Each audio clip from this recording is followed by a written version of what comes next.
The Sad Story of Henry. Once an engine attached to a train was afraid of a few drops of rain. It went into a tunnel and squeaked through its funnel and never came out again. The engine's name was Henry.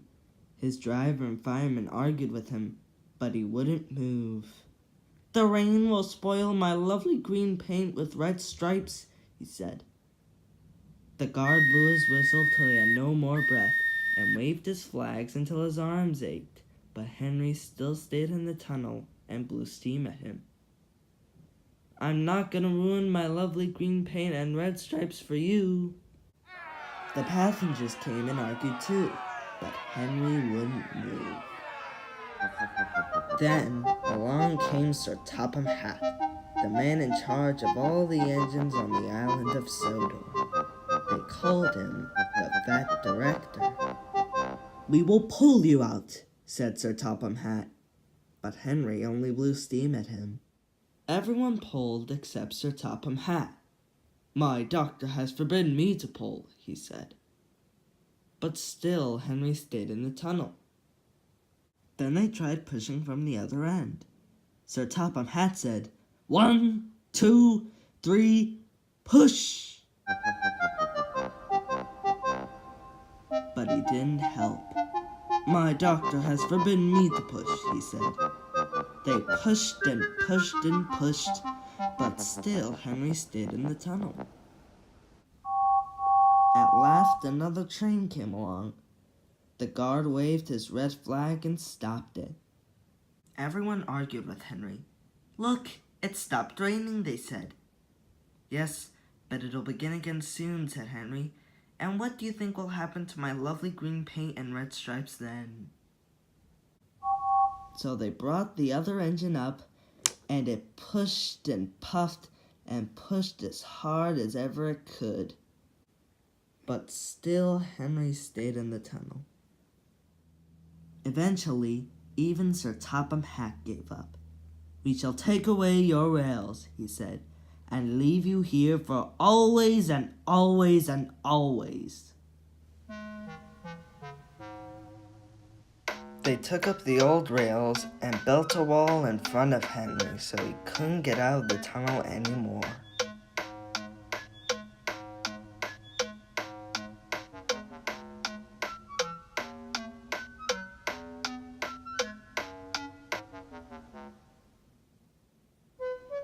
All Henry can do was watch the trains rush by.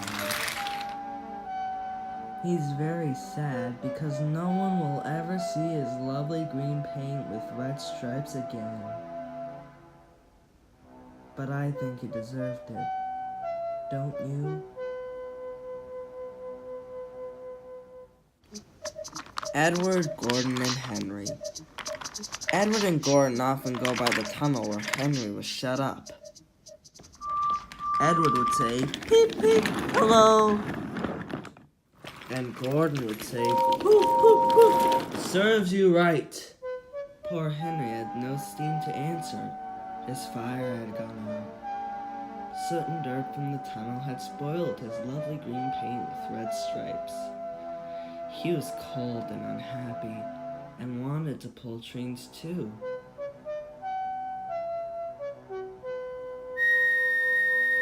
Gordon often pulled the big express.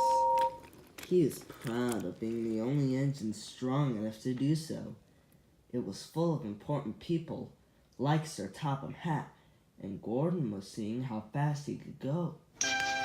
"Hurry, hurry, hurry," panted Gordon. "Chickadee-chuck, chickadee-chuck, chickadee-chuck," said the coaches. Gordon could see Henry's tunnel ahead. "In a minute, I'll poo-poo at Henry." He was almost there when... And there was Gordon going slower and slower in a cloud of steam. His driver stopped the train. "What has happened to me?" asked Gordon. "I feel so weak." "You burst your safety valve," said the driver. "You can't pull the train anymore."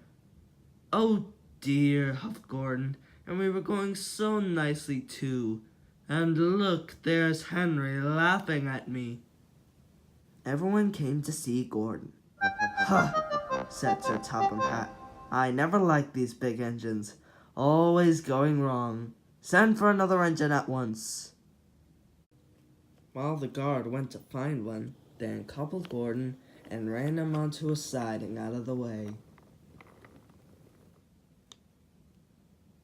The only engine left in the shed was Edward. "I'll come and try," he said.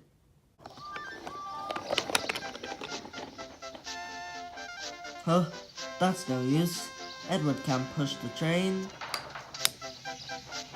Edward pushed and puffed and puffed and pushed, but he couldn't move the heavy coaches. "I told you so," said Gordon. "Why not give Henry a try?" "Yes," said Sir Topham Hatt, "I will." "Will you help pull this train, Henry?" he asked. "Oh, yes, sir," Henry said at once. When Henry got up steam, he puffed out.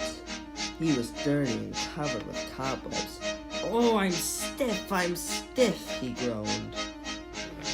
"Have a run to ease your joints and find a turntable," said Sir Topham Hatt. When Henry came back, he felt much better.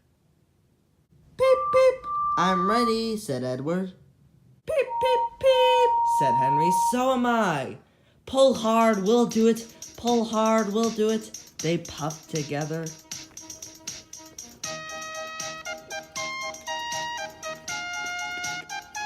"We've done it together, said Edward and Henry. "You've done it, hooray, cheered the coaches. The passengers were excited. Sir Topham Hatt leaned out of the window to wave at Edward and Henry, but the train was going so fast that his hat blew off into a field where a goat ate it for tea. They never stopped until they reached the station at the end of the line. The passengers all said thank you, and Sir Topham Hatt promised Henry a new coat of paint. "Would you like blue and red?" "Yes, please," said Henry. "Then I'll be like Edward." On their way home, Edward and Henry helped Gordon back to the shed. All three engines are now great friends. Wasn't Henry pleased when he had his new coat? He's very proud of it, as all good engines are. He doesn't mind the rain now, because he knows the best way to keep his paint nice is not to run into tunnels, but to ask his driver to rub him down when the day's work is over.